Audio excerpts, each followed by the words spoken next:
All right, all right. If you're not coming in live, you might want to skip ahead a minute or two.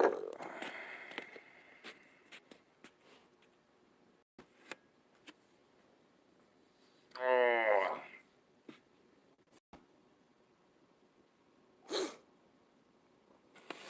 Yeah, I got a couple of crazy videos. Oi. Nutty, nutty.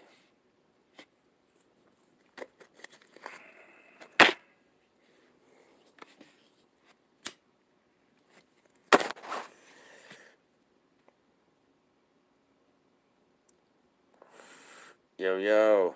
All right, watch this real quick. How's it going? Good to see you, girl. Hi, everyone. Lisa Haven here, and I've got a bombshell of a report about the Department of Energy and something the mainstream media simply won't tell you. Well, the Federation of American Scientists have taken it upon themselves to request via FIOA, a Freedom of Information Act, documents pertaining to the Department of Energy. What documents did they request? Well, they requested to see if the DOE was doing any experiments on humans. And lo and behold, thus came back a document with over a dozen, or exactly a dozen, experiments that were being conducted on humankind. Now, I want to take you straight to the website so you can see it for yourself. It is on fas.org. Now, you can see goes on to talk about a dozen classified programs that involved research on human subjects were underway last year at the Department of Energy. Human subjects research refers broadly to the collection of scientific data from human subjects. This could involve physical procedures that are performed on the subjects or simply code-named experiments that were being conducted. 2018 year-date stamp on some of them. Now, each of those experiments show anywhere between 4 participants to even 40 participants to even 100 human subjects for a cumulative total of around 300 participants. Now, here's the thing that they're not telling you about those specific experiments. They're not telling us what kind of experiments were conducted, who exactly or why they were conducted, if they were interviewed, if they were, actual radiation style experiments.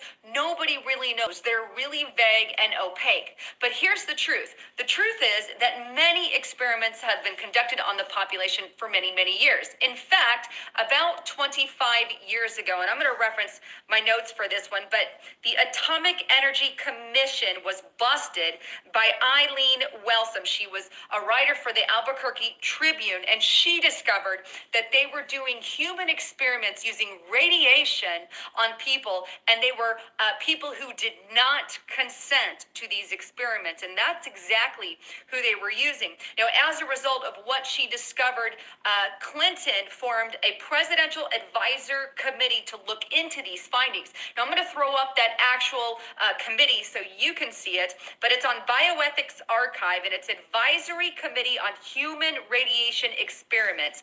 You can created by Clinton in 1994 to investigate and report on the use of human beings as subjects of federally funded research using ionizing radiation.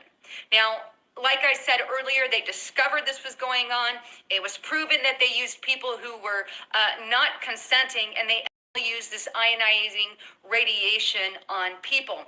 As a result, that panel required later for even the Atomic Energy or the Department of Energy to submit to them any future experiments. And thus, here we have this document. I want to throw it up one last time on the screen, where it has a dozen different experiments that are being conducted on humanity here in 2018-2017. As you can see, those were being conducted by the Department of Energy. Not my documents, not my words, but those are the actual facts, and they're all going to be linked below. But as I stated earlier, these experiments and similar experiments have been done on the population for many, many, many years. Some of the earliest that I know of go all the way back to the 1900s, all the way through to today. And as you can see, they're going behind me on the screens, from the Agricultural Department to the private sector, the United States CIA, to MK Ultra, all kinds of different experiments experiments were conducted on humanity. Agent Orange, experiments during Vietnam. There is tons of them, but each one has an article linked to it, so you can do the research and discover for yourself what's really going on. And in fact, on my channel, I've brought this up on numerous occasions. But the fact of the matter is, they're still doing it today, which is what I've brought up before. Now, whether or not these come out to be pretty crazy experiments or just simple ones, I guess time will only tell. Anyhow, I guess the ultimate decision is yours. What do you think about it? Is it something we should worry about, not worry about? Is it anything to do with a do? Well, you're the end decider on that. With that, don't forget to check out my partner at Trump Coin 2020. You can see the coin behind me. This thing is amazing. And again, if you plug in the code Lisa, you get $5 off immediately. But this... That is just freaking irritating, dude. Every 3 minutes.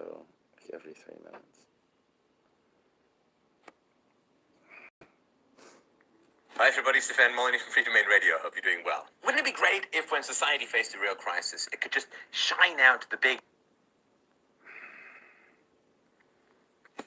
The Fall of Rome and Modern Parallels by Lawrence W. Reed, Director of the Foundation for Economic Education. This was in 1979. There's an old story worth retelling about a band of wild hogs which lived along a river in a secluded area of Georgia. These hogs were a stubborn, ornery, and independent bunch. They had survived floods, fires, freezes, droughts, hunters, dogs, and everything else. No one thought they could ever be tamed. One day, a stranger came into town, not far from where the hogs lived, and went into the general store. He asked the storekeeper, "Where can I find hogs? I want to capture them." The storekeeper laughed at such a claim, but pointed in the general direction. The stranger left with his one-horse wagon, an axe, and a few sacks of corn. 2 months later, he returned, went back to the store, and asked for help to bring the hogs out. He said he had them all penned up in the woods. People were amazed and came from miles around to hear him tell the story of how he did it. "The first thing I did," the stranger said, "was to clear a small area of the woods with my axe. Then I put some corn in the center of the clearing. At first, none of the hogs would take the corn. Then after a few days, some of the young ones would come out, snatch some corn, and then scamper back to the underbrush. Then the older ones began taking the corn, probably figuring out that if they didn't get it, some of the other ones would. Soon they were all eating the corn. They stopped grubbing for acorns and roots on their own. About that time, I started building a fence around the clearing, a little higher each day. At the right moment, I built a trap door and sprung it. Naturally, they squealed and hollered when they knew I had them. But I can pen any animal on the face of the earth if I can first get him to depend on me for a free handout. Yep. Please keep that story in mind as I talk about Rome and draw some important parallels between Roman history and America's situation today. Roman civilization began many centuries ago. In those early days, Roman society was basically agricultural, made up of small farmers and shepherds. By the 2nd century BC, large-scale businesses made their appearance. Italy became urbanized. Immigration accelerated as people from many lands were attracted by the vibrant growth and great opportunities the Roman economy offered. The growing prosperity was made possible by a general climate of free enterprise, limited government, respect for private property. Merchants and businessmen were admired and emulated. Commerce and trade flourished, and large investments commonplace. Historians still talk today about the remarkable achievements Rome made in sanitation, public parks, banking, education, and administration.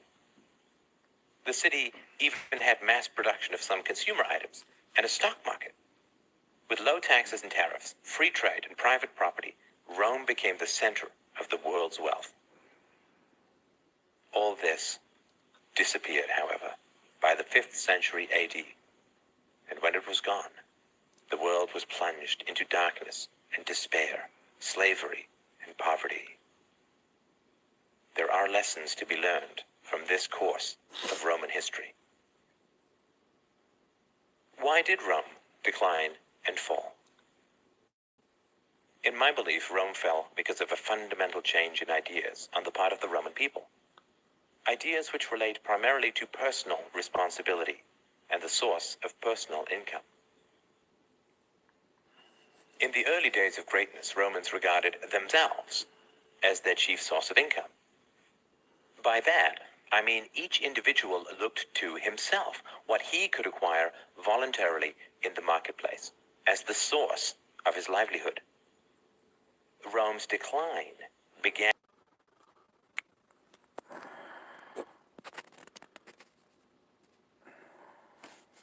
self-responsibility and self-reliance and began to vote themselves benefits, to use government to rob Peter and pay Paul, to put their hands into other people's pockets, to envy and covet the productive and their wealth. Their fate was sealed. As Dr. Howard E. Kirshner puts it, quote, "When a self-governing people confer upon their government the power to take from some and give to others, the process will not stop until the last. If I knew for certain that a man was coming to my house to do me good, I would run for my life." Another person coined the phrase, "The road to hell is paved with good intentions." Nothing but evil can come from a society bent upon coercion, the confiscation of property, and the degradation of the productive. In 49 BC, Julius Caesar trimmed the sails of the welfare state by cutting the welfare rolls from 320,000 to 200,000. About 45 years later, the rolls were back up to well over 300,000. A real landmark in the course of events came in the year 274. Emperor Aurelian, wishing to cradle-to-grave care for the citizenry, declared the right to relief to be hereditary. Those whose parents received government benefits were entitled as a matter of right to benefits as well. And